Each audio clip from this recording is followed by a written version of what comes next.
সম্মানিত সুধীমণ্ডলী, কাফি সাহেবকে তিনি মেরে ফেলেছেন, কিন্তু আমরা মনে করি না কাফি সাহেব মরে গেছেন। আমরা 5 মিনিট শুনতে চাই কাফি সাহেব এখনো বেঁচে আছেন। আল্লামা আব্দুল্লাহ আল কাফি আল কুরাইশি রাহিমাহুল্লাহ তার চেতনা আবার বাস্তবায়ন করবে ইনশাআল্লাহ।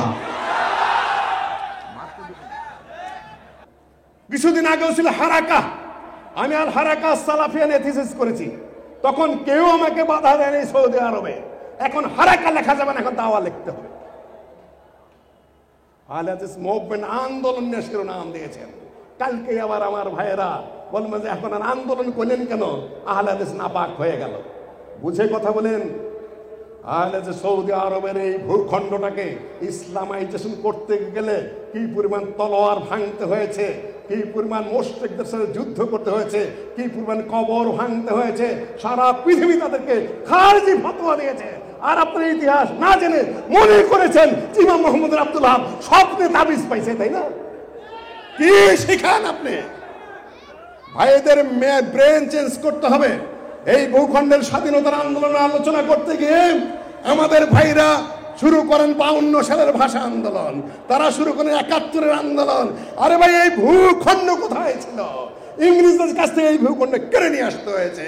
এই ভূখণ্ড কেড়ে নিয়ে আসতে হয়েছে ইংরেজদের কাছ থেকে, যেটা পূর্ব পাকিস্তান নামে পরিচিত ছিল। The northwestern and eastern zones of India, in which Muslims are numerically in a majority, should be grouped to constituent independent states, in which the constitute shall be autonomous and sovereign. ভারতের উত্তর পশ্চিম এবং উত্তর পূর্ব যেখানে মুসলিম সংখ্যাগরিষ্ঠ, সেগুলো নিয়ে স্বাধীন ভূখণ্ড প্রতিষ্ঠিত করতে হবে। মৌলানা আকরম খান নেতা ছিলেন, শেখ সাহেব তার একজন ছোকরা ভলান্টিয়ার ছিলেন, সরদি তার ছাত্র। আকরম খানকে এড়িয়ে গেছেন আমাদের সংগ্রামী ইতিহাসী ভাইরা। তাদের ইতিহাসের মধ্যে আকরম খান নাম নাই। 10 বছরের সভাপতি, 41 থেকে 50 সাল পর্যন্ত তাদের বই পুস্তক তার নাম নাই। কাফি সাহেবকে খালি বলছেন যে উনি জর্দা খাইতেন। আরে পাপির পাপি, কেন পাপি কাফি সাহেবের খালি কবে একবার জর্দা খাইছে তুমি তোমার ইতিহাসের মধ্যে ওইটুকুই খুঁজে পেলে? কত বড় প্রতারক! সেই প্রতারকদের পিছে পড়েছে আমাদের ছেলেরা, আমাদের মেয়েরা।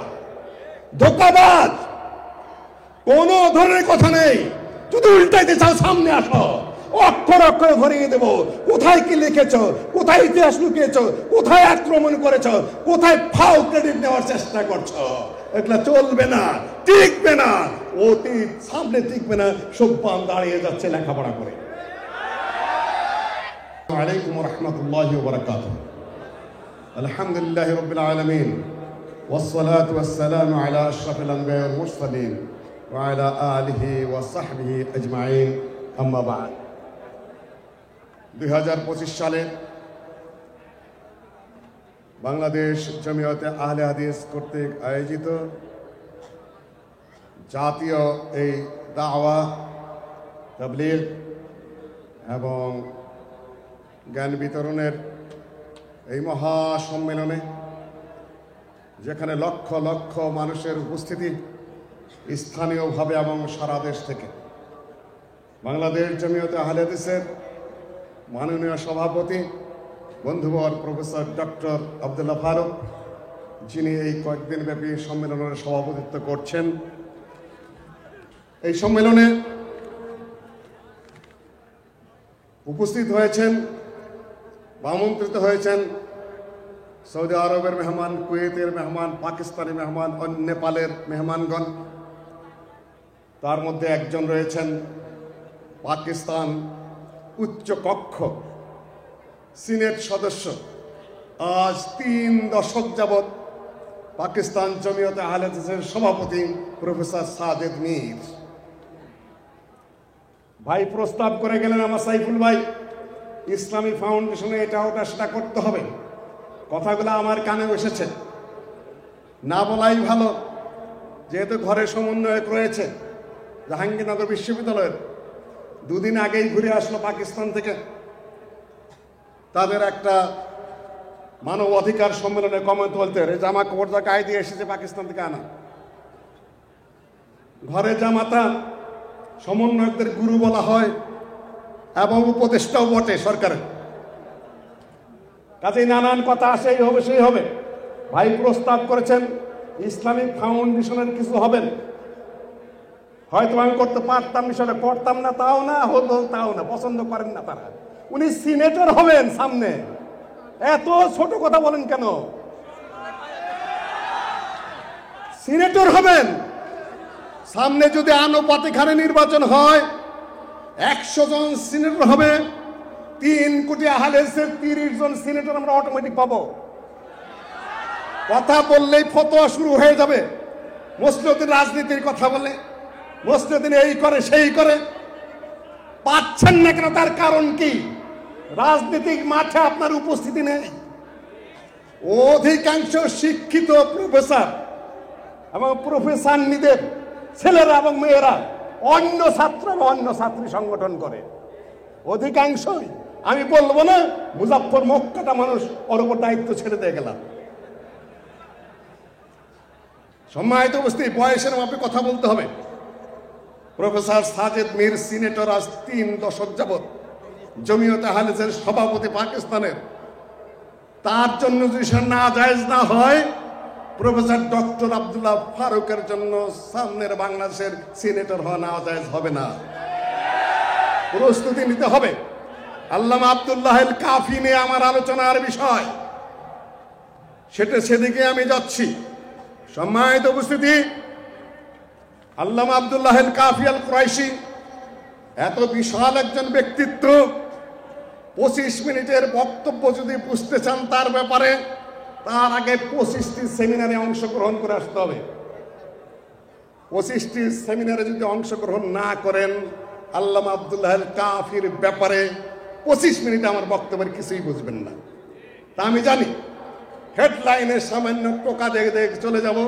ছাত্র, যুবক, প্রফেসর এবং শিক্ষকদেরকে বলবো সেমিনারের আয়োজন করেন ঘন ঘন, প্রত্যেকটা বিষয়ের উপরে মাথা প্রস্তুত করতে হবে। আল্লামা আব্দুল্লাহ আল কাফি আল কুরাইশি,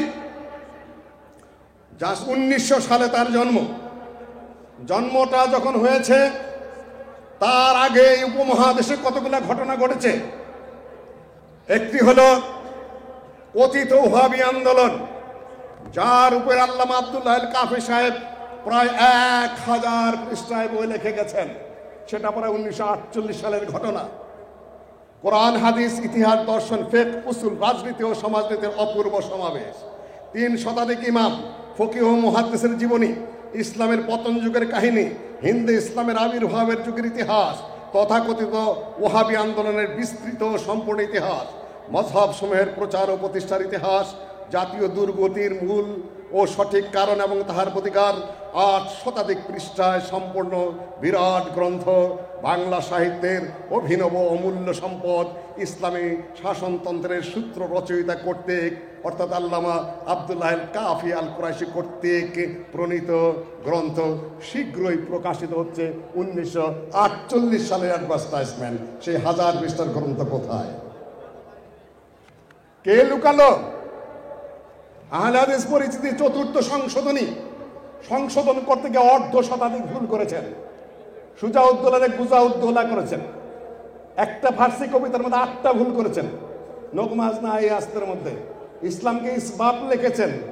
কে কে করলেন এই সংশোধনীটা? মনে না চায়, গায়ে না ধরে, ব্রেন না থেকে করেন না। ছেলেরা সোপানের ছেলেরা অনেক লেখাপড়া জানে।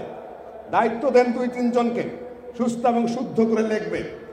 সম্মানিত উপস্থিতি, কাফি সাহেবকে নিয়ে আলোচনা করতে বলেছেন। সেই সময়ের কাফি সাহেব, যার আগে গোটা উপমহাদেশ কথা বলতে বলা হয়েছে, খালি হেডলাইন বলে যাব। যার আগে উপমহাদেশে সৈয়দ আহমদ বেরলভী এবং আল্লামা ইসমাইল শহীদের নেতৃত্বে এবং সেনাপতিত্বে গোটা ভারতব্যাপী তৌহিদি আন্দোলন, সুন্নতের আন্দোলন, সংস্কার আন্দোলন শুরু হয়ে সেটা জিহাদি মুভমেন্টে পুরাপুরি অস্ত্র যুদ্ধে রূপান্তরিত হয়ে ইংরেজদের বিরুদ্ধে এবং শিখদের বিরুদ্ধে যুদ্ধের একটা পর্যায়ে গিয়ে তাদের বালাকোটের যুদ্ধে তাদের শাহাদত হয়েছে। আল্লাহ তাদেরকে শহীদ হিসেবে কবুল করুন, আমি নিশ্চয়তা দিচ্ছি না। তার ধারাবাহিকতায় মৌলানা বেলায়েত আলী এনায়েত আলী আলী ভ্রাতৃত্ব নামে আল্লামা আব্দুল্লাহ আল কাফির তরজমানুল হাদিসে কয়েক সংখ্যা লিখেছেন, কেউ পড়েন নাই, তা আমি জানি। তাদের নেতৃত্বে গোটা ভারতে ইংরেজ বিরোধী, শিখ বিরোধী প্রচুর যুদ্ধ হয়েছে, রক্তক্ষয়ী যুদ্ধ হয়েছে সেগুলা। তার ছেলে আব্দুল্লাহ দীর্ঘদিন যুদ্ধ করেছেন। সেই যুদ্ধের যে সেটা 1950 সাল পর্যন্ত বিস্তৃত ছিল। আরাফাত যদি ঠিক মতো কেউ পড়ে থাকেন তাহলে সেখানে পাবেন ধারাবাহিক ইতিহাস। কিছু কিছু আব্দুর রহমান বিএবিটি সাহেব, সাবেক সেক্রেটারি জেনারেল লিখেছেন। নতুন মনে হচ্ছে আপনাদের কাছে, আমি জানি নতুনই, কেন প্রচুর সেমিনার ছাড়া এই কমের জাগানোর কোনো সম্ভাবনা নাই। আহলে হাদিস পরিচিতি পড়েছেন? এখানে কয়জন লোক আছেন? হাত তোলেন তো সাহস করে। আহলে হাদিস জানবেন, কাফি সাহেবরে চিনেন আপনারা। আসছেন, আসার যাওয়া, খিচুড়ি খাওয়া, তাবলিগে ইস্তেনজার মধ্যে ইস্তেনজা করা, এটা চলবে না ভাই। বলেন যে ডাকে না কেন? আপনার অবস্থান কোথায়? সেখানে যুদ্ধের মাঠে সৈয়দ ওমর বেরলভী, যুদ্ধের মাঠে আল্লামা ইসমাইল শহীদ, যুদ্ধের মাঠে বাংলাদেশের আহলে হাদিসরা, যুদ্ধের শহীদ বাংলাদেশের আহলে হাদিসরা, সম্পদ যেগুলো বাজেয়াপ্ত হলো আহলে হাদিসদের। সেদিক পিনাকি ভট্টাচার্য পর্যন্ত আহলে হাদিসের কথিত ওহাবিদের নিয়ে কথা বলেছে। পুলিশ যাদের উপর প্রথম অত্যাচার করেছে, যাদের উপর নির্যাতন করেছে, যাদেরকে ধরপাকড় করেছে, তারা প্রথম আহলে হাদিসরা ফ্রান্স থেকে বলেছে। আর আমার ছেলেরা ইতিহাস জানে না। ধন্যবাদ দেব পিনাকি ভট্টাচার্যকে।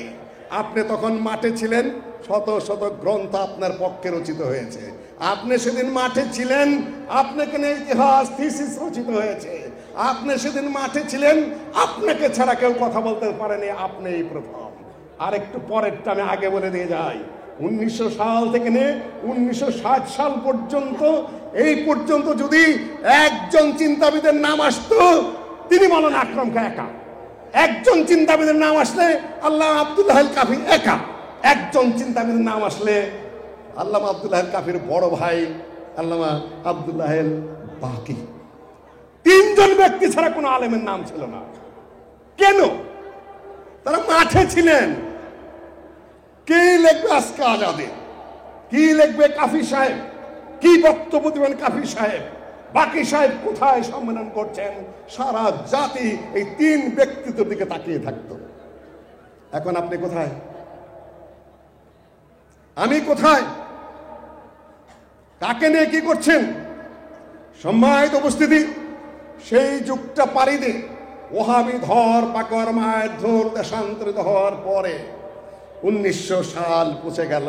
সেই সময় আল্লামা আব্দুল্লাহ আল কাফি সাহেবের জন্ম। প্রক্রিয়া ধারাবাহিকতা নিয়ে আসতে হবে আপনাকে। আমাদের একটা বিশাল সম্পদ আছে, আমি পরে ভুলে যাব।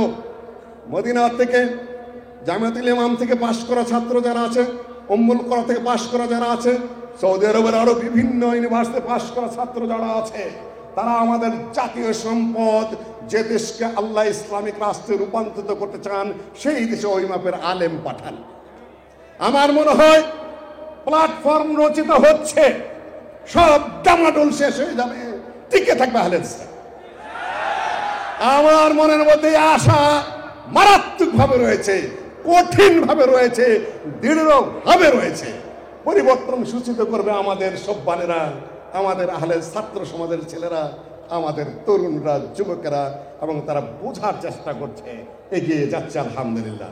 পরের কথাটা আমি আগে বলে গেলাম। আল্লামা আব্দুল্লাহ আল কাফি আল কুরাইশি রাহিমাহুল্লাহ পূর্বপুরুষ কিন্তু সেনাপতি। এই বাংলার যুদ্ধে সেনাপতিত্ব করতে এসেছিলেন। বাড়ি কিন্তু চিটাগাং রাউজান। পূর্বপুরুষের সেনাপতিরা যুদ্ধ করতে করতে চিটাগাং পর্যন্ত গেছেন ইসলাম খার যুগে। এই যে এই জায়গাটা না, এখানে যেখানে ইসলামী বিশ্ববিদ্যালয় প্রতিষ্ঠিত, 54 কিংবা 52 বিঘা জমির উপরে সৌদি আরব সরকার পয়সা দিয়েছিলেন আমার যতটুকু জানা। সেই জায়গায় আপনারা এখানে কি করছেন? একত্রিত হতে পেরেছেন। প্রফেসর ডক্টর আব্দুল বারী স্যারকে দেওয়া সেখানে ছোট একটু প্রতিষ্ঠান হয়েছে, এখনো পর্যন্ত পূর্ণাঙ্গ ইসলামী বিশ্ববিদ্যালয়ে রূপান্তরিত হতে পারেনি। তবে ধন্যবাদ দেব, অ্যাফিলিয়েশন এসেছে। এখন আপনাদের দায়িত্ব, কে কয়টা বিল্ডিং করে দেবেন? আপনাদের দায়িত্ব পূর্ণাঙ্গ পিওর ইসলামিস্টদের হাতে এই ইউনিভার্সিটির দায়িত্ব প্রত্যার্পণ করা। এখন আপনাদের দায়িত্ব প্রতিটা হালেসের মাদ্রাসা যেন এই ইউনিভার্সিটির সাথে সংযুক্ত থাকে এবং তাদেরকে এই ইউনিভার্সিটির সার্টিফিকেট দেবেন, যাতে তাদের সার্টিফিকেট দুর্বল না হয়। আমি একটু ইশারা দিয়ে গেলাম, দৃঢ়তার মধ্যে থাকলে, সবল মানসিকতা থাকলে সবই সম্ভব ইনশাআল্লাহ। আল্লাহ সম্ভব করে দিবেন। ওই যে মুহূর্তটা একটা রাজনৈতিক গ্যাপ পড়েছে, ওদিকে ইংরেজরা চলে যেতে চায়, ওদিকে কথিত ওহাবি আন্দোলন শেষ একটা পর্যায়ে চলে গেছে। 1906 সালে মুসলিম লীগ প্রতিষ্ঠিত হয়েছে, সেখানে মৌলানা আকরম খাঁ সরাসরি যোগ দিয়েছেন, আল্লামা আব্দুল্লাহ আল কাফি পরে যোগ দিয়েছেন। তারপরে আপনার খেলাফত আন্দোলন, মৌলানা আকরম খাঁ প্রত্যেকটাই যোগ দিয়েছেন, মুসলিম লীগে যোগ দিয়েছেন, মৌলানা আকরম খাঁ খেলাফত আন্দোলনে যোগ দিয়েছেন, কৃষক প্রজা পার্টিতে যোগ দিয়েছেন। আল্লামা আব্দুল্লাহ আল বাকি কাফি সাহেবের বড় ভাই, তিনি সভাপতি, ডাইরেক্ট সভাপতি কৃষক প্রজা পার্টির। তারপরে আপনার মুসলিম লীগের যে সকল 1941 সাল থেকে 1949 সাল পর্যন্ত মুসলিম লীগের সভাপতি মৌলানা আকরম খাঁ। এটা এই জন্য বললাম যে যুগের প্রেক্ষাপটে মনীষীদের জন্ম হয়েছে। আল্লামা আব্দুল্লাহ আল কাফি শুধু একদিকে কাজ করেননি, আকীদার দিকে লিখেছেন, ওই এক কাজ করেছেন, আমলের দিকে লিখেছেন, ফতোয়া লিখেছেন, ইতিহাস লিখেছেন, তারপর সমাজনীতির উপর কাজ করেছেন। কোন দিকে তার লেখনী নাই? প্রত্যেকটা বিষয়ের উপরে 2টি 3টি করে পিএইচডি ডিগ্রি হতে পারে। আপনারা ধীরে স্থিরভাবে শুনে নিন, একটা বই আপনারা পড়েন নাই, কাজে এই মুহূর্তে আমি হতাশ। কেন ইসলামিক ফাউন্ডেশনের একটা কর্মচারী হওয়ার মধ্যে ওই পর্যন্ত আমাদের ব্রেন উঠেছে, রাষ্ট্রের উচ্চ স্তরে পৌঁছার মতো ব্রেন আমাদের এখনো হয়নি, কারণ আমাদের ছেলেরা মেয়েরা অন্য পার্টি করে। ফিরিয়ে আনতে হবে সব। আজকে বই লিখেছেন নাকি আল্লামা আব্দুল্লাহ আল কাফি। জামাত ইসলামী আর আহলের মধ্যে পার্থক্য কি? আমি জামাতের বিরুদ্ধে কোনো প্রকাশ্য কোনো ধরনের বিদ্রোহ ঘোষণা করছি না, কোনো আন্দোলন করছি না, কোনো কটাক্ষও করছি না। আজকে যখন রাজনীতির সামান্য গন্ধ পায় আমাকে ফোন করে বলে যে ভাই আপনি যদি আবার রাজনৈতিক দল দাঁড় করান তাহলে আমাদের কি হবে? ফিল তো একই। আমি বলে অত দুশ্চিন্তার দরকার নেই, তোমাদের প্রয়োজন এবং সময় বলে দিবে আমরা কি সিদ্ধান্ত নেব। আপনি এখনই মাথা নত করে বসে আছেন ডামাডোল দেখেই। No never. আপনি আপনার অবস্থায় ঠিক থাকেন, আপনার কাছে আসতে হবে। মাথাটা ঠিক রাখেন, ধীর স্থির থাকেন, আর শক্তিশালী অবস্থানে থাকেন, আল্লামা আব্দুল্লাহ আল কাফির মতো, আকরম খাঁর মতো। আকীদা নিয়ে যেগুলো আলোচনা করেছেন বইগুলো রয়েছে। পিএইচডি হচ্ছে মদিনা ইউনিভার্সিটিতে, ঢাকা ইউনিভার্সিটিতে হয়েছে, এমফিল হয়েছে, রাজশাহী বিশ্ববিদ্যালয় হচ্ছে, কিন্তু সেগুলোকে প্র্যাকটিক্যাল ফিল্ডে নিয়ে আসতে হবে। যে সকল বইগুলো আমরা জানি, আহলে হাদিস পরিচিতি বইয়ের নাম জানি আমরা, ইসলামী শাসনতন্ত্রের মূল সূত্র এটার আমরা নাম জানি, পাকিস্তানের ইসলামী শাসন সংবিধান এই বইয়ের নাম জানি আমরা, তারপরে ফিরকাবন্দি বনাম অনুসরণীয় ইমামগণের রীতি এই বইয়ের নাম আমরা জানি, কালেমা তাইয়্যিবা এই বইয়ের নাম আমরা জানি। নির্দিষ্ট পুরুষের স্ত্রীর কি হবে কত বছর আগে লিখেছেন জানেন? এই যে আয়না ঘরে বন্দি না, তাদের যে স্ত্রীরা কি হবে তাদের ফতোয়া। তারা যদি অন্যত্র বিয়ে করে বসেন, অন্যত্র বিয়ে করেছেন, স্বামী কোথায় জানেন না, স্বামীর অনুমতি নেই, জানেন না কিছু, স্বামী জেলখানাতে বেরিয়ে আসলো, এখন এই স্ত্রী কার হবে? ফতোয়া নিয়ে নানান কথা আছে। আজ থেকে অর্ধ শতাধিক বছর পূর্বে এই কিতাবের মধ্যে কাফি সাহেব বহু দলিল প্রমাণ দিয়ে প্রতিষ্ঠা করে গেছে। আপনার ফতোয়া খুঁজে পাচ্ছেন না, কত অগ্রসর। আপনাদের এগুলা মনে রাখতে হবে। আরবিতে বই লিখেছেন কয়েকটা, উর্দুতে বই লিখেছেন কয়েকটা, ফার্সিতে বই লিখেছেন, ইংরেজিতে বই লিখেছেন, বাংলায় তো লিখেছেনই। এই বঙ্গভূমিতে, এই উপমহাদেশে এমন কোন বাপের বেটা আছে যে বাজ ভাষায় বিশুদ্ধভাবে গ্রন্থ রচনা করতে পারে? আমার ধারণা অনুযায়ী সার্বিক বিচারে কাফি সাহেবের উপর কেউ নেই। আপনারা বুঝবেন না, সে বলছে কেননা নোট পড়তে পড়তে, একই বইয়ে 3 প্রকারের সংকলন পড়তে পড়তে, একই করে 3 কাকরা জবাই করতে করতে লেখাপড়া বা শিক্ষা দীক্ষার এমনটাই নিচু পর্যায়ে আমরা নিয়ে গেছি যে আপনারা ওই মানুষটাকে বোঝার মতো সে ব্রেনে আমাদের নাই। সম্মানিত উপস্থিতি, আল্লামা আব্দুল্লাহ আল কাফি 1900 সালে জন্ম। তিনি তার বাবা সৈয়দ নজির হোসেনের ছাত্র আল্লামা আব্দুল হাদি, তার কাছে পড়াশোনা করেছেন। বড় ভাই আব্দুল্লাহ আল বাকি, তিনি কানপুর থেকে বড় ডিগ্রি নিয়েছেন এবং তার বাবার কাছ থেকে লেখাপড়া করেছেন। দুই ভাই আবার আব্দুল হাব নাবিনা, এই অন্ধ আলেম সৈয়দ নজির হোসেনের ছাত্র, তার কাছ থেকে কোরআন হাদিস পড়ে গিয়ে তারপরে কলিকাতা আলেম মাদ্রাসায় ভর্তি হয়েছেন। অনেকেই বলেন কলিকাতা আলেম মাদ্রাসা থেকে মাত্র আলেম ফাজল পাস মানুষ, কলেজে পড়া মানুষ, উনি আবার কিসের আলেম? আরে বোকা, বাবার কাছে যিনি সৈয়দ নজির হোসেনের ছাত্র, আব্দুল হাব নাবিনা অন্ধ, যিনি সৈয়দ নজির হোসেনের ছাত্র, দুইজন সৈয়দ নজির হোসেনের ছাত্রের কাছে কোরআন হাদিস পড়ার পরে তার কার কাছ থেকে আবার পড়তে হবে? এটা নিয়ে তাকে কটাক্ষ করা, আক্রমণ করা হয়। তোমরা বোঝোই নাই উনি কোন চিজ। যে পরিমাণ রেফারেন্স তিনি ব্যবহার করেছেন, যে যুগের বই পুস্তক তিনি ব্যবহার করেছেন, আর যেভাবে বাংলা ভাষায় স্থানান্তরিত করেছেন বিষয়গুলো, কার সাধ্য ছিল তার যুগে? মাত্র দুইজন ছাড়া, একজন হলেন আল্লামা আব্দুল্লাহ আল কাফি, আরেকজন হলো মৌলানা আকরম খা, মাত্র ফাজল পাস মানুষ।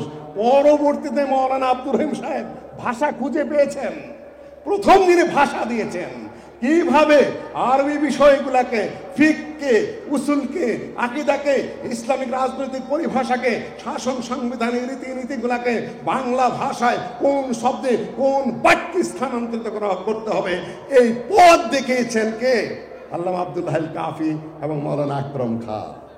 এখন তো আপনারা মাঠে কিছুই দেখেন না, তাই না? অমুকের বই পড়েন, তমুকের বই পড়েন, অমুকের নোট পড়েন। এইটা কিন্তু আপনাদের পড়তে হবে, এই সিরিজ আপনাদের ধরতে হবে, এইভাবে ব্রেন তৈরি করতে হবে। আধায় করলে গাধায় বোঝে। আমি আর বেশি কিছু বলতে চাই না, এই দাসত্ব থেকে আপনাদের ছুটে আসতে হবে। সম্মানিত উপস্থিতি, আল্লামা আব্দুল্লাহ আল কাফি সত্যাগ্রহী পত্রিকা সম্পাদনা করেছেন অতি অল্প বয়সে। মৌলানা আবুল কালাম আজাদের মতো উপমহাদেশের এত বিরাট ব্যক্তিত্ব, কংগ্রেসের সভাপতি ছিলেন, কংগ্রেসের শিক্ষামন্ত্রী ছিলেন ভারতে, তার সংস্পর্শে জেলে যাওয়ার পরে তার পত্রিকা সম্পাদনা করেছেন। তারপরে তিনি পত্রিকা বের করেছেন, তরজমানুল হাদিস বের করেছেন, আরাফাত বের করেছেন। তারপরে যে সকল বক্তব্যগুলো দিয়েছেন, বক্তব্যের ধারার মধ্যে আসে। বক্তব্য এবং লিখনের ধারা কয়েকটা ভাগে ভাগ করা যেতে পারে। এক নম্বর হলো দাওয়া এবং তাবলিগ। দাওয়া এবং তাবলিগের ধারা এখানে বেঁচে আছে, যেটা আমার প্রফেসর ভাই বক্তব্য দিয়ে গেছেন। ওই একটা লাইনের উপরে কিছু কথা বলেছেন। আরব দেশ থেকে এলমি সনদ, যেটা সরাসরি আহলুল হাদিসের রয়েছে, অন্য কারো কওমি আলেমদের রয়েছে, কিন্তু যারা মাঠে ময়দানে আন্দোলন করেন বিভিন্ন দলমত, আল্লাহর নবীর পর্যন্ত তাদের কোনো সনদ নাই। আহলে হাদিসের সনদ রয়েছে, এলমি সনদ রয়েছে, তাফসীরের সনদ রয়েছে, হাদিসের সনদ রয়েছে, ফিকহের সনদ রয়েছে। এবং সৈয়দ নজির হোসেনের মতো এত বিরাট হাফেজ হাদিসের ছাত্র যারা, আব্দুল ওহাব, আপনি যদি বলেন আব্দুল মান্নান নজিরাবাদী, তিনিও সৈয়দ নজির হোসেনের ছাত্র, অন্ধ মানুষ ছিলেন, 35 বার সহিহ বুখারী পড়িয়েছেন পাকিস্তানে। তাতে হিংসুকরা তাকে পায়খানায় আটকে রেখে বাড়িতে সিটকিনে আটকে দিত। সম্মানিত উপস্থিতি, এই এক ধারা। দ্বিতীয় ধারা জিহাদ এবং রাজনৈতিক ধারা, সৈয়দ আহমদ বেরলি এবং শাহ ইসমাইল শহীদের যে ধারা, সেই ধারার তারাও নেতৃত্ব করেছেন। সেটা হলো জিহাদি ধারা, আন্দোলনী ধারা, সংগ্রামী ধারা। 3 নম্বর ধারা হলো মাদ্রাসা মসজিদ প্রতিষ্ঠা করা ইত্যাদিতে কয়েকটা ধারায় তিনি এটাকে ভাগ করেছেন আহলে হাদিস পরিস্থিতিটাকে। পরেনি নেই, তা আর বুঝাবো আমি কে, বোঝানোর শক্তি সাধ্য এই মুহূর্তে আমার নাই। সম্মানিত উপস্থিতি, বক্তব্য আমার গুটিয়ে নিয়ে আসতে হবে।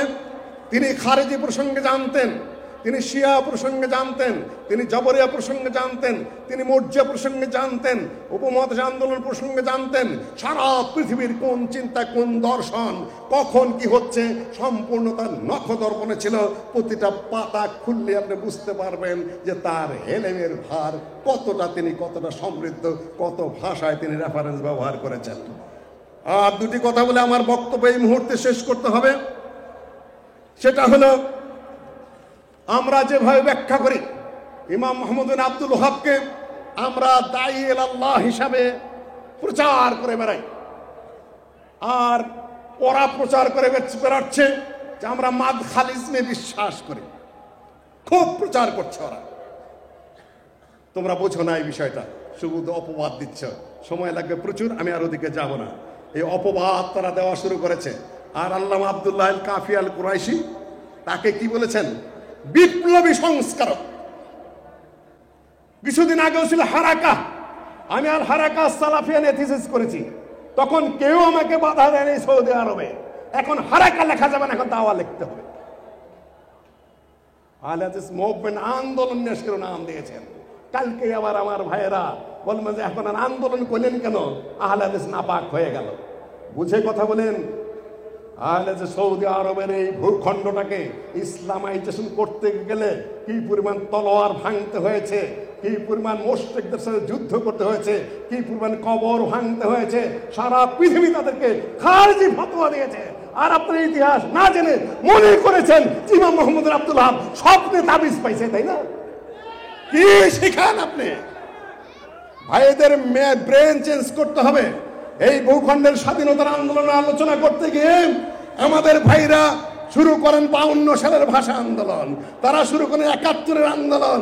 আরে ভাই, এই ভূখণ্ড কোথায় ছিল? ইংরেজদের কাছ থেকে এই ভূখণ্ড কেড়ে নিয়ে আসতে হয়েছে। এই ভূখণ্ড কেড়ে নিয়ে আসতে হয়েছে ইংরেজদের কাছ থেকে, যেটা পূর্ব পাকিস্তান নামে পরিচিত ছিল। The northwestern and eastern zones of India, in which Muslims are numerically in a majority, should be grouped to constituent independent states, in which the constitute shall be autonomous and sovereign. ভারতের উত্তর পশ্চিম এবং উত্তর পূর্ব যেখানে মুসলিম সংখ্যাগরিষ্ঠ, সেগুলো নিয়ে স্বাধীন ভূখণ্ড প্রতিষ্ঠিত করতে হবে। মৌলানা আকরম খান নেতা ছিলেন, শেখ সাহেব তার একজন ছোকরা ভলান্টিয়ার ছিলেন, সরদিতা ছাত্র। আকরম খানকে এড়িয়ে গেছেন আমাদের সংগ্রামী ইতিহাসী ভাইরা। তাদের ইতিহাসের মধ্যে আকরম খান নাম নাই। 10 বছরের সভাপতি, 41 থেকে 50 সাল পর্যন্ত তাদের বই পুস্তকের নাম নাই। কাফি সাহেবকে খালি বলছেন যে উনি জর্দা খাইতেন। আরে পাপির পাপি, কেন পাপি? কাফি সাহেবের খালি কবে একবার জর্দা খাইছে তুমি তোমার ইতিহাসের মধ্যে ওইটুকুই খুঁজে পেলে? কত বড় প্রতারক! সেই প্রতারকদের পিছে পড়েছে আমাদের ছেলেরা, আমাদের মেয়েরা। ধোঁকাবাজ, কোন ধরনের কথা নেই। যদি উল্টাইতে চাও সামনে আসো, অক্ষর অক্ষরে ধরিয়ে দেব। কোথায় কি লিখেছ, কোথায় ইতিহাস লুকিয়েছ, কোথায় আক্রমণ করেছ, কোথায় ফাও ক্রেডিট নেওয়ার চেষ্টা করছো। এগুলা চলবে না, টিকবে না। অতীত সামনে টিকবে না। সব্বান দাঁড়িয়ে যাচ্ছে লেখাপড়া করে।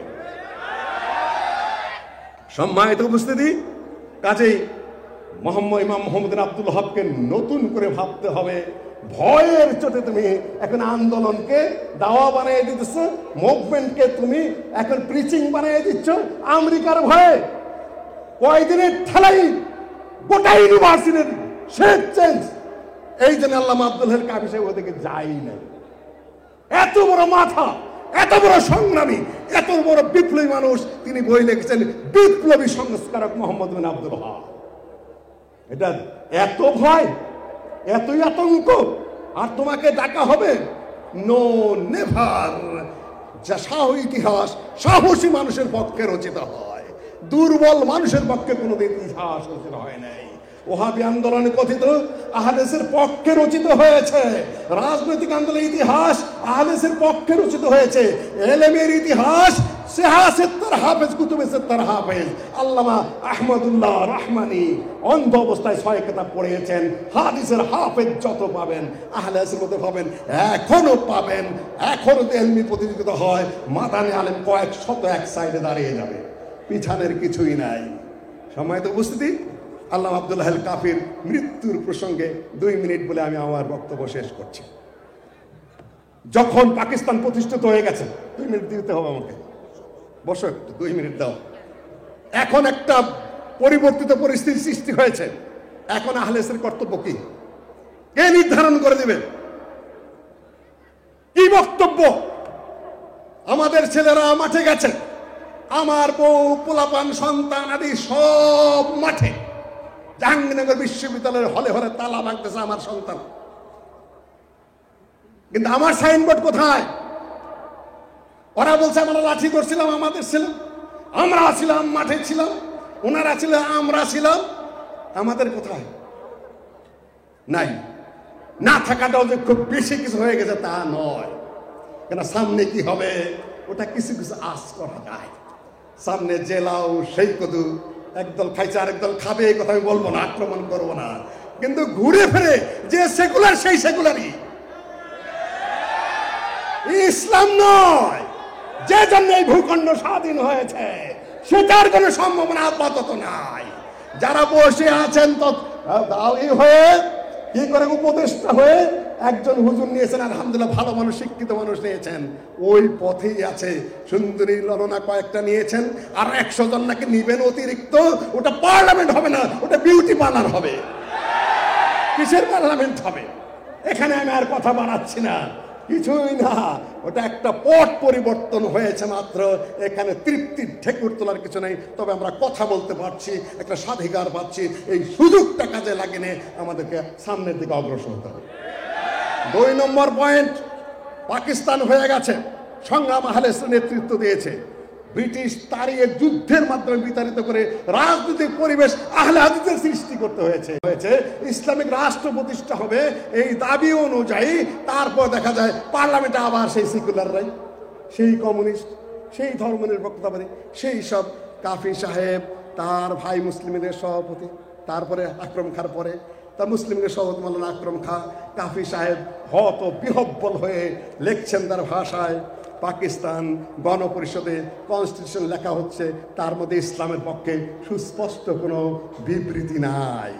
এই পর্যন্ত সম্ভবত 93 পৃষ্ঠা যে পর্যন্ত লিখেছে আহলে হাদিস পরিচিতির মধ্যে লিখছেন, আর বলছেন এই পর্যন্ত যখন আমি লিখছি তখন পাকিস্তান গণপরিষদের যে স্টেটমেন্ট সেটা এই পর্যন্ত আমার কাছে এসেছে। আমি এইটা বুঝতে পেরেছি, মিশ্র নির্বাচন, তারপর যুক্ত নির্বাচন, গণপরিষদের সদস্যদের প্রতি তার রক্তক্ষরণ হচ্ছে, একটার পর একটা লিখে যাচ্ছেন। এই জন্য পাকিস্তান হলো। কি করছো তোমরা? আকরম খা পদত্যাগ করলেন পার্লামেন্ট থেকে, বাকি সাহেবের মৃত্যু হলো 52 সালে। দেশ যাচ্ছে একসাথে স্বাধীনতার ঢেকুর তুলছে, আর এনাদের মুখে রক্তক্ষরণ হচ্ছে। দেশ গেল কোন জায়গায়? হলোটা কি? আমরা কি করলাম, আর এখন এরা কি করছে? এখন যা হয়েছে একটা পর্যায়ে গেছে, সামনে কি হবে? আমাদের বক্তব্য দেওয়ার মতো সেই চিন্তাবিদ নেই, সেই শিক্ষিত লোক নেই, সেই সাহসী লোক নেই। এইটা ছাড়তে গিয়ে আরো ভুল করেছেন 50টা অর্ধশতাধিক, তো কি সারবেন আমরা? আমাদের সেই পর্যায়ের লোক নেতৃত্ব নেই। তবে আসবে, আমি সেটা আশাবাদী। শেষ করছি আমার বক্তব্য দিয়ে। 47 থেকে নিয়ে 57 সাল পর্যন্ত 9 জন প্রধানমন্ত্রী হয়েছে পূর্ব পাকিস্তানে। কিসের ইসলামী শাসন কায়েম করবে? সেদিকে যাই না তারা। 1900 আইয়ুব খান একটা পলিসি আটলো যে কিছু প্রশ্ন দিয়ে হুজুরদেরকে আটকাবো, যাতে ইসলামী রাষ্ট্র এগুলো না করে। ব্যাংকের কি হবে, পররাষ্ট্রনীতির কি হবে, যুদ্ধনীতির কি হবে, সংখ্যালঘুদের কি হবে, হুজুরদেরকে তুমি আটকায়া তাদের মুখ যেন বন্ধ হয়ে যায়। রাগেব হাসান সাহেব, উর্দু ভাষাভাষী মানুষ, লাহোরে এতেসাম পত্রিকা দিনে আর্টিকেল লিখলেন। মে মাসের শেষের দিকে দাবিটা জানালো 48টা প্রশ্ন, 40টা প্রশ্ন। সারা বাংলায় এমন কোনো লোক নেই, পাকিস্তানে কোনো লোক নেই যে এগুলোর উত্তর দিবে। রাগেব হাসান সাহেব দেখা করলেন আল্লামা আব্দুল্লাহ কাফি সাহেবের কাছে। ওস্তাদ কি করবো এখন? আমি তো কলিজার ব্যথায়, দিল্লির ব্যথায় অস্থির। এই দেখো অপারেশন সাকসেসফুল হয় নাই, একাধিকবার অপারেশন করেছি। এক হাতে বুক টিপতেছেন আর একদিকে কথা বলতেছেন। রাগেব তুমিও লেখো, বলছো যখন আমি অসুস্থ শরীরে আমি লেখার চেষ্টা করছি। এই যে বসলেন 24 ঘন্টা লিখতেছেন। তখন আলাউদ্দিন রোড ছিল বংশালে, ওইখানে বসে লিখতেছেন। জুন মাসের 2 তারিখ এসে গেল। লিখেই চলেছেন, জবাব দিয়ে চলেছেন। অত্যাধুনিক প্রশ্নের জবাব। সারা পৃথিবীর যত সমস্যা সেখানে রয়েছে আলেমদেরকে আটকানোর জন্য আইয়ুব খান সহ অন্যরা দিয়ে রেখেছে। লিখতেছেন সারা বাংলাদেশের এই সুফিরা, সারা বাংলাদেশের হানাফি ভাইরা কিছু মনে করবেন না, তারা সারা বাংলাদেশের বিরোধীরা, পক্ষরা কেউ পারছে না একমাত্র আল্লামা আব্দুল্লাহ কাফি ছাড়া। কি মনে করেছেন আপনারা? অত সস্তা গুল মেরে ইসলামী রাষ্ট্র কায়েম করবেন? এই 3 কোটি আহলে হাদিস বাদ দিয়ে এই দুরাশা পোষণ করবেন না। কয়েকটা পদ বন্টন করবেন ফাউন্ডেশনে, ইসলামিক ইউনিভার্সিটির সম্বন্ধে বিভিন্ন প্রতিষ্ঠানে কয়েকটা পোস্ট নিয়ে যদি সুখের ঠেকুর তুলেন যে কাম হয়ে গেছে, 3 কোটি আহলে হাদিস, 4 কোটি আহলে হাদিস, আপনাদেরকে সামান্য ছাড়ও দিবেন এই দেশে যদি আপোষ করতে না আসেন। আমরা লক্ষ্য করছি সবই চোখের আড়ালে কিছুই নেই আলহামদুলিল্লাহ। কয়েকটা প্রশ্নে কি করবেন, মাঠে গেলে আপনি জিরো নিয়ে ফেরত আসতে হবে। দ্রুত গতিতে আপনাদের আচরণ সংশোধন করতে হবে। সম্মানিত উপস্থিতি, জবাব লিখে চলেছেন। ওই দিন 3 তারিখ সন্ধ্যা হয়ে যাচ্ছে, রাত হয়ে যাচ্ছে, সব পক্ষের আলেমেরা সেখানে জড়ো হয়েছে। আল্লামা আব্দুল্লাহ কাফি সাহেব লিখে চলেছেন, এখন ওই দিন সভাপতিত্ব করতে হবে। সভাপতিত্ব করবে কে? এখন তো আপনারা রাজি হবেন না, তাই না? আকরাম খাঁ আহলে হাদিস বংশের হলেও আহলে হাদিস আন্দোলন করতেন না। এখন সভাপতিত্ব করবে কে? সকল মাযহাবে কাফি সাহেব পড়ে আছেন ওখানে বিছানায় লিখতে লিখতে, সবাই বলে আকরাম খাঁ সভাপতিত্ব করবে। ভিতর থেকে কোনো প্রতিবাদ আসে নাই। পল্টনে আমরা সম্মেলন করতে যাচ্ছি, প্রস্তাব দিয়েছে ডক্টর মুজাফফর যে আমাদের 3 কোটি মানুষ আছে, কমপক্ষে 30 লাখ মানুষ আমরা একত্রিত হব। কিন্তু বলে যে এটা সমন্বয় হবে, কে কোন পোস্ট হবে। কিসের পোস্ট পোষণ করলে মানেন পোস্ট পোষণের? প্রথম তো অবস্থান নিতে হবে, বোঝার চেষ্টা করুন। আপনাকে আপনি মনে করছে ফাউন্ডেশনে যাবে, সিনেটেও দিতে হবে, ডেকে পোস্ট পোষণ দিতে হবে। আপনার অবস্থানটা পরিষ্কার করতে হবে। ইনশাআল্লাহ আপনারা পল্টনে 30 লাখ মানুষ উপস্থিত হতে পারবেন, 10 লাখ উপস্থিত হতে পারবেন। পল্টনে সমাবেশ যদি কাফি করে থাকেন, পল্টনে সমাবেশ যদি মৌলানা আকরাম খাঁ করে থাকেন, সেই যুগে আপনার সমস্যা কোন জায়গায়? দিতেই হবে। আমরা প্রথমত এইটা আদায় করে ছাড়বো। এখন সভাপতিত্ব কে করবে? মৌলানা আকরাম খাঁ। সবাই মেনে নিল সেটা। তারপরে দেখা গেল 40টা প্রশ্নের 38টা জবাব লিখে চলেছেন উনি। এক হাতে বুক ঢুকছেন, আর এক হাতে লিখে চলেছেন 38টা প্রশ্নের জবাব। মাত্র 1.5 থেকে 2 সপ্তাহের মধ্যে লিখে শেষ করলেন। আলেমেরা সবাই বসে আছে, ফজরের আজান হলো। তার আগে ওই সময় আল্লামা আব্দুল্লাহ কাফি সাহেব সামনে খাতা, এক হাতে কলম, আর এক হাতে বুক চেপে ধরে ওই লিখতে লিখতে তিনি ইন্তেকাল করলেন। আল্লাহ তাকে জান্নাত নসিব করুন। শুধু এইটুকুই বলে বহু জায়গায় টাচ করে আপনাদেরকে বিদায় নিচ্ছি। সময় হলে আবার বিস্তারিত কথা হবে। আসসালামু আলাইকুম ওয়া রাহমাতুল্লাহি। আমাকে এই মাহফিলে দাওয়াত দেওয়ার জন্য কর্তৃপক্ষকে অসংখ্য ধন্যবাদ। সম্মানিত সুধীমণ্ডলী, কাফি সাহেবকে তিনি মেরে ফেলেছেন, কিন্তু আমরা মনে করি না কাফি সাহেব মরে গেছেন। আমরা 5 মিনিট শুনতে চাই কাফি সাহেব এখনো বেঁচে আছেন। আল্লামা আব্দুল্লাহ কাফি আল কুরাইশি রাহিমাহুল্লাহ তার চেতনা আবার বাস্তবায়ন করবে ইনশাআল্লাহ। আসসালামু আলাইকুম রহমতুল্লাহ। সম্মানিত উপস্থিতি, ওনারা আমি এমনিতেই বোধহয় 5-6 মিনিট বেশি নিয়ে ফেলেছি। হ্যাঁ, আমি 5 মিনিট বেশি নিয়েছি, আরো 5 মিনিট ওনারা আমাকে দিয়েছেন। সেটা ডক্টর মুজাফফর খেয়াল করে দিয়েছে। এই দেশ যতদিন স্বাধীন থাকবে বা পরাধীন হবে, এই দেশে যতদিন ইসলামিক আন্দোলন থাকবে বা থাকবে না, এই দেশে যতদিন মুসলিমরা বেঁচে থাকবে বা থাকবে না, আল্লামা আব্দুল্লাহ কাফি সাহেব ততদিন তার এলেমে, তার চিন্তা চেতনায়, তার লেখনীতে, তার শিক্ষাগত যোগ্যতায় সব দিক থেকে তিনি বেঁচে থাকবেন। আমি মেরে ফেলেছি বলেছে, আমি এখন সমাপ্তিতে চলে গিয়েছিলাম, মৃত্যুর সন ঘোষণা করেছি। আল্লাহ তার রূহ নিয়ে গেছেন, কিন্তু আমি তাকে জাগানোর জন্যই বক্তব্য দিচ্ছি। যতদিন তাকে চিনতে পারবেন ততদিন এদেশ আপনাকে চিনবে। কাফি নাই, এদেশে আপনারা আপাতত নেই। কম মজহব সে হ্যাঁ, মজহব जो नहीं तुम भी नहीं, जज्बे बाहम नहीं तो महफिल अंजुम भी नहीं। যদি এই আহলে হাদিসের কথা বলেন, তিনি আহলে হাদিসকে মাযহাব বলেন নাই, তিনি আহলে হাদিসকে রাজনৈতিক দল বলেন নাই। তিনি বলেছেন আহলে হাদিসরা সকলের সাথে মিলে কাজ করবে। তবে আমার প্রফেসর ভাই যেটা বলেছেন ওটা ওই আঙ্গিকে নয়, ওটা দুর্বল আঙ্গিকতা। আমার ভিত্তি মজবুত রেখে তারপরে সবার সাথে মিলা। আমি আত্মহতি দিয়ে, আত্মহত্যা করে, নিজেকে বিলীন করে দিয়ে অন্যের সাথে মিশতে যাব, this is a wrong idea. আপনি এটা মনে রাখবেন। আপনার সেই সক্ষমতা রয়েছে, আপনার সেই সক্ষমতা এখন নাই। কেউ কি মনে করেছিল যে 15-16 বছরের এই জগদ্দল পাথর, এই আয়না ঘর, এই জুলুম, এই অত্যাচার, এই গোয়েন্দা, এখানে কত পুলিশ ঘটতো, কতজনকে অ্যারেস্ট করতো, কত ঝামেলার সৃষ্টি করতো, কত বড় ভাই ধরতে হতো, কত থানায় যেতে হতো, কত কিছু করতে হতো।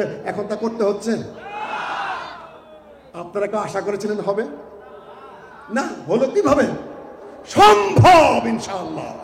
কুল্লু শাইইন ইয়ারজিউ ইলা আসলিহি, প্রত্যেক জিনিস তার নিজের দিকে ফেরত যায়। হিস্ট্রি রাইট ইটসেলফ, ইতিহাস তার নিজেকেই লেখে। হিস্ট্রি রিপিটস ইটসেলফ, ইতিহাস নিজেকেই নিজে পুনরাবৃত্ত করে।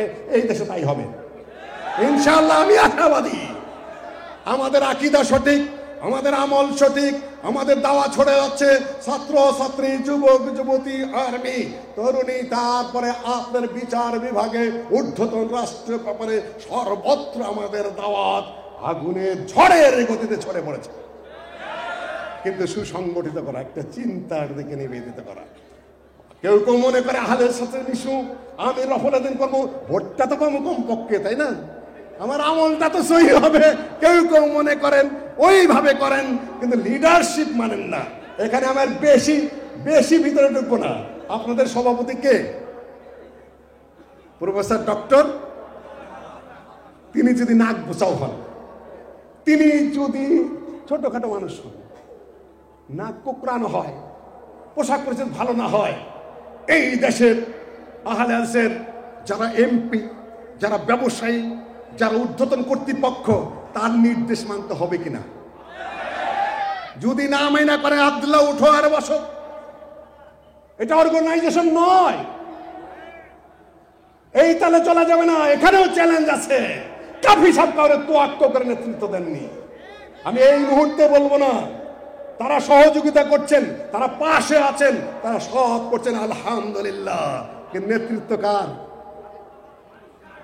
ডক্টর আব্দুল্লাহ ফারুক। এটা আব্দুল্লাহ ফারুককেও চিন্তা করতে হবে। আই এম দি লিডার, আল্লাহ হস্তে আমি লিডার।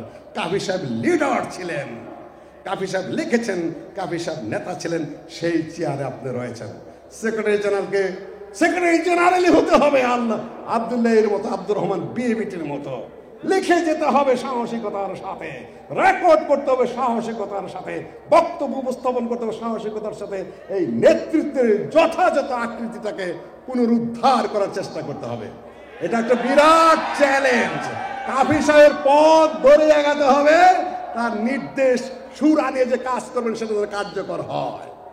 কাফি সাহেবের এটাও পদ্ধতি। সংবিধানে তিনি লিখে গেছেন, যারা আহলে হাদিসের আকীদা, যারা আহলে হাদিসের বিশ্বাস, যারা আহলে হাদিসের রাজনীতি, যারা আহলে হাদিসের সমাজনীতি, যারা আহলে হাদিসের তামাদ্দুন, তারা ইসলামী মূল ভিত্তিতে বিশ্বাস করে না, তাদের মুহাম্মদী আন্দোলনে ঢোকার অধিকার না। এই মুহূর্তে আমি ছাঁটাই করতে বলছি না, মানসিকতা প্রস্তুত করেন, চিন্তা চেতনাকে ওইভাবে নিয়ে যেতে হবে। আমার ভাড়াইটা নেতার দরকার যেন 20 বছর পরে না হয়। সমন্বয় বড় কঠিন ব্যাপার, দৃঢ়ভাবে আপনাকে চিন্তা করতে হবে। এই সকল বিষয়গুলো আমি আজকে বলতে চাই নাই, সময় বাড়িয়ে দেওয়া আরো বিপদের সৃষ্টি করেছেন।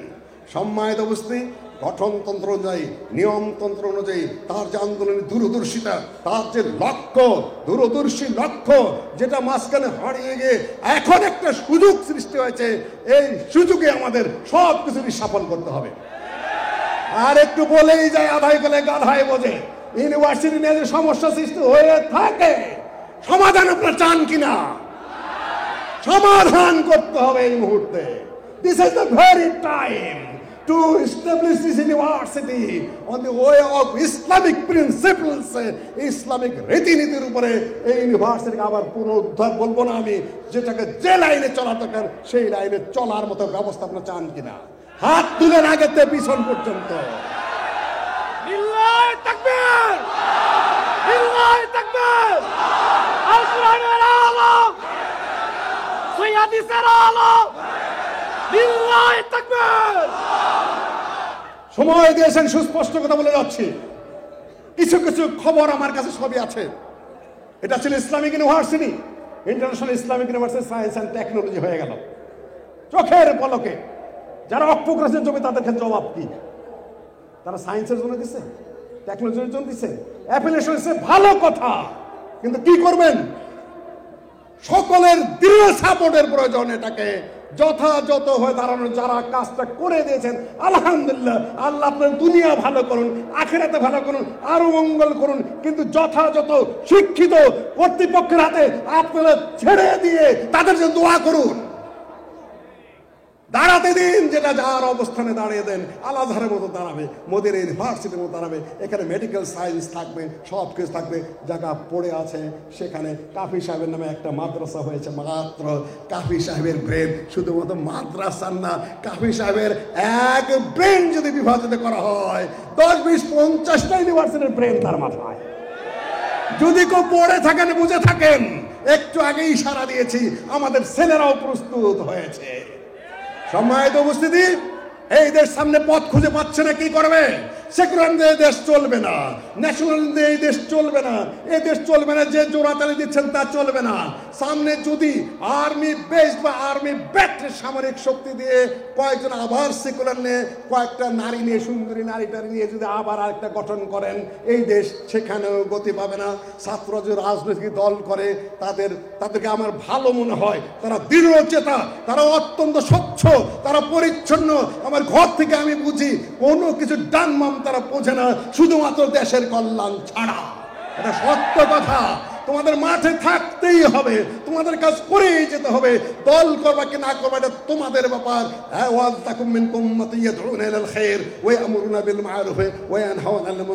কিন্তু সমাধান তোমরা দিতে পারবে না, সেটা আমি বুঝি। কেন 90% মুসলমানের দেশে ইসলাম ছাড়ার কোনো সমাধানই নাই, কোনো সমাধান নাই তোমার সামনে। 47 থেকে এই পর্যন্ত সমাধান আসে নাই, শুধু মারামারি হয়েছে, কুতাকুতি হয়েছে, কাটাকাটি হয়েছে, চিন্তার বদল হয়েছে, তার দলের বদল হয়েছে, শুধু হাত বদল আর হাত বদল, খুনাখুনি হয়েছে। ঠিক পথে যদি না আসো, আল্লামা আব্দুল্লাহ আল কাফি সাহেব বলেছেন, যদি পাকিস্তান নামে এই ভূখণ্ডে খেলাফতের আদলে রাষ্ট্র যদি কায়েম না হয়, আমাদের পূর্বপুরুষের রক্তের সাথে বেঈমানি করা হবে। বেঈমানি করা হবে সৈয়দ আহমদ বেলাউির সাথে, বেঈমানি করা হবে আমাদের নাম ইসমাইল শহীদের সাথে, মৌলানা ইলায়েত আলীর সাথে, বেলায়েত আলীর সাথে, মোল্লা আব্দুল্লাহর সাথে, আমাদের পূর্বপুরুষ যারা শাহাদাত বরণ করেছেন তাদের সাথে, যারা এত কষ্ট করে থাকছেন। বর্তমান যুগে কিছু কিছু মানুষ কিছু কিছু স্লোগান দিয়ে মহান ইতিহাস কায়েম করতে চায়। কিন্তু ডক্টর আব্দুল বারী স্যার বলেছেন একটা বইয়ের মধ্যে, অতীত যতই মহৎ হোক, বর্তমানে যদি তুমি কাজ না করো, এই মহৎ অতীত তোমাকে সুরক্ষা দিবে না। ভাষাটা এরকম। তাবলিগে দিন ও আহলে হাদিস বইটা পড়ে দেখেন, ওইটার মধ্যে অতীত মহান, কিন্তু বর্তমানে কি নিশ্চুপ, বর্তমানে ঘুমন্ত, বর্তমানে রাস্তায় নেই। সুযোগ এসে সেই মুহূর্তে জেগে উঠুন, মাঠে নামুন। ইতিহাস মাঝখানে ধোঁকা দিয়েছে, প্রতারণা করেছে, এখনো প্রতারণা করেই চলেছে। আপনার নিজস্ব ইতিহাসের সেই সোনালী ইতিহাস, সেই সোনালী যুগ, সেই শাহাদাতের যুগ, সেই যুদ্ধের যুগ, সেই জিহাদি প্রেরণা, সেই মানসিকতা, আমি তাই বলে বলছি না কোনো মুসলিম সরকারের বিরুদ্ধে যুদ্ধ ঘোষণা করে অস্ত্র যুদ্ধ করতে হবে, সেটা আমি বলছি না। সেই প্রেরণাটা নিয়ে আপনাকে আবার মাঠে অবস্থান করতে হবে। সামনে সময় আবার আপনাদেরকে ডাকছে, सबक पढ़ फिर अदालत का, शजाअत का, सखावत का, फिर लिया जाएगा काम तुझसे दुनिया की इमामत का। তুমি যে এই কটা গুণ অর্জন করতে পারো, তোমার চাইতে হবে না, তোমাকে ডেকে নিয়ে বলবে এই জায়গায় তুমি বসো। ওই পর্যায়ে যেতে হবে। বলবে কল্পনার কথা বলছো, কল্পনা বিলাসে মুসলিম খুব ভোগে না। কল্পনা বিলাস নয়, এটা বাস্তবতা, কঠিন বাস্তবতা, দেশের বারবার ব্যর্থতা, ফেইলার তোমাকেই খুঁজবে যে তুমি বসে রাষ্ট্রটা চালাও শুদ্ধভাবে। ইরানে একভাবে পরিবর্তন এসে তারা শিয়া, তারা কাফের, বলে ইসলামিক আন্দোলন নয়। এ দেশে কি যারা ইসলামী আন্দোলনের কথা হয়তোবা কিছুটা ডক্টর মুজাফফর দিবে, সেটা আপনারা খুব মনোযোগের সাথে শুনবেন। কিছুটা সম্পর্ক, কিছুটা অন্যান্য বিষয় নিয়ে এসে আপনাদের দৃষ্টি আকর্ষণ করবে। তারপরে আপনি আমাদের, যেহেতু আমাদের আকীদা আছে, আমাদের আমল আছে, আমাদের ইতিহাস আছে, আমাদের লোকজন আছে, আমাদের মাদানী বড় বড় আলেম ওলামারা রয়েছেন, সব মিলে এবং শিক্ষাবিদ রয়েছেন। আমাদের চেয়ে বেশি ধনী মানুষ কোনো সংগঠন নাই, আমাদের চেয়ে বেশি শিক্ষিত মানুষ কোথাও নাই, আমাদের চেয়ে বড় বড় আলেম কোনো সংগঠনে নাই। আমাদের একই সংগঠনভুক্ত এতগুলা মসজিদ কারো নাই, একই সংগঠনভুক্ত এতগুলো মাদ্রাসা এককভাবে কারোরই নাই। একক সংগঠনভুক্ত যে কোনো ভাবে হোক, কয়েকটা সাইনবোর্ড না হয় আছে, আমারও সাইনবোর্ড আছে, আহলে জামাতের ইনসাফ পার্টির সাইনবোর্ড আছে, কিন্তু গতিবিধি লক্ষ্য তো এক, কাছাকাছি নিয়ে আসতে হবে। সব যেন একটা প্ল্যাটফর্মে জমা হয়ে থাকে। আজকের প্ল্যাটফর্ম, আজকের এই সম্মেলন তারই বার্তা বহন করছে। নেতৃত্ব কে পাবে সময় সেটা নির্ধারণ করে দিবে। নেতৃত্ব তো সোজা বিষয় নয়, অমুকে নেতা হবে, অমুকে সেক্রেটারি, অমুকে এই হবে সেই হবে। নেতৃত্ব সোজা ব্যাপার নাকি? আল্লামা ইকবাল বলেছেন, তুনে পুছি থি মুঝসে, তুমি জিজ্ঞাসা করেছিলে কওমের ইমাম কে হবে, কওমের নেতা কে হবে। আর এপিজে আব্দুল কালামকে জিজ্ঞাসা করা হয়েছিল স্বপ্ন কাকে বলে, উনি বলেছেন স্বপ্ন ওইটা নয় যেটা ঘুমিয়ে ঘুমিয়ে দেখা হয়, স্বপ্ন হলো ওইটা যেটা মানুষকে ঘুমাইতে দেয় না। কওমের নেতাকে তার জবাব দিয়েছে আল্লামা ইকবাল তার কবিতার মধ্যে, যে মানুষকে ঘুমাইতে দেয় না, যে মানুষকে অস্থির করে রাখে, যে মানুষকে জাগ্রত রাখে, শান পে চড়া কে তলোয়ার কাট দে, লোহার শানের মধ্যে তুলে তরবারি বানায় দেয় লোহাকে, সব সময় তাকে মানে ব্যস্ত রাখে, এই ধরনের নেতৃত্ব থাকে। শেষে যায় বলছেন, ফিতনায়ে মিল্লতে बैज़ा है इमामत उसकी जो इंसान को প্রস্তার কর দে, মানে সালাতিন কা প্রস্তার কর দে। সেটা হলো দুর্বল নেতৃত্ব, সেটা হলো অযোগ্য নেতৃত্ব। যে নেতৃত্ব কমকে ঘুমাইতে ঘুমন্ত বানিয়ে দেয়, কে ওযুখানা দিবে, কে গরু দিবে, কে কয়টা পয়সা দিবে, দেখছে না তার সওয়াবের জন্য। কম কম সালাতিন কা প্রস্তার কর দে। আমরা কোন সুলতানের পূজা করি না, আকীদার সাথে একমত। আল্লামা আব্দুল্লাহ আল কাফিউল্লাহ লেখেনি নাই। আপনাকে ওই দিকে যেতে হবে। আমি একটা স্বাধীন দেশের মানুষ, কোটি কোটি মানুষ, আমাদের এখানে 4 কোটি মানুষ বসবাস করে আহলে হাদিস, আমাদের কারো ধার ধরে চলার কোনো অবকাশ নেই। এত মাথা কথা আমি করবো কেন? অতীত আন্দোলন করা মানুষ। আমি আমার বক্তব্য এখানে গুটিয়ে নিচ্ছি। আপনারা জাগ্রত হন, আপনার পিছে পিছে সবার ঘুরতে হবে, সেদিন বেশি দূরে নয়, খুব কাছে এবং খুবই কাছে। ভাইয়েরা বোধহয় আমার উপর রাগ করেছেন, বন্ধু বান্ধব রাগ করবেন, তা আমি জানি। আমি একটু মুখরা মানুষ, ওনার একটু সময় দিয়েছে, মনে কিছু নেবেন না, আমাকে ক্ষমা করে দেবেন। সব একটা সিস্টেমের মধ্যে চলবে ইনশাআল্লাহ। তুমি কি করেছো? আমি কিছুই করতে পারিনি, আমার কিছুই নেই। আপনার প্ল্যাটফর্মে 2টা কথা বলে যাই, সমালোচনা করেন, ট্রোল করবেন, একটু গালিগালাজ করবেন, করেন। তারপরে যদি কওমের একটু উপকার হয় ক্ষমা করে দেবেন। আসসালামু আলাইকুম রহমতুল্লাহি ওয়া বারাকাতুহু।